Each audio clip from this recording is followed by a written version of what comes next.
नमस्कार, मी धनश्री. तुमचं स्वागत आहे माझ्या यूट्यूब चॅनलमध्ये. तर आज आपण बनवणार आहोत झटपट 5 मिनिटात तयार होणारा असा पेरू चाट.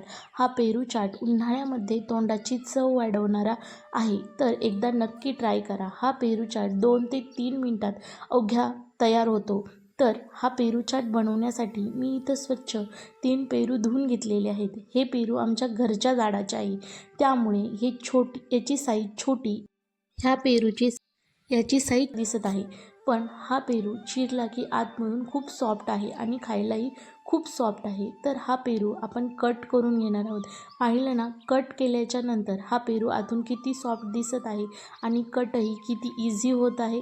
चला तर मग हा पेरू आपण मस्त असा कट करून घेतला आहे. पेरू कट झाला की ह्या पेरूला एका काचेच्या भांड्यामध्ये आपण टाकून घेणार आहोत आणि भांड्यामध्ये टाकल्याच्या नंतर आपल्या आवडीनुसार यामध्ये मसाले टाकून घ्यायचे आहे. त्यासाठी मी थोडंसं लाल तिखट, त्यानंतर काळं मीठ आणि चाट मसाला देखील यामध्ये टाकून घेतलेला आहे. कट केलेली हिरवी मिरची तुम्हाला आवडत असेल तर तुम्ही टाका, नाहीतर ऑप्शनल आहे. टाकायची असेल तर टाका, नाहीतर नका टाकू. त्यानंतर साधं मीठ टाकून घेतल्याच्या नंतर याला थोडंसं हलवायचं आहे आणि 1 मिनिटासाठी हे पेरू चाट बाजूला ठेवून द्यायचं आहे. म्हणजे सगळ्या मसाल्याचा फ्लेवर पेरूमध्ये उतरेल. चला तर मग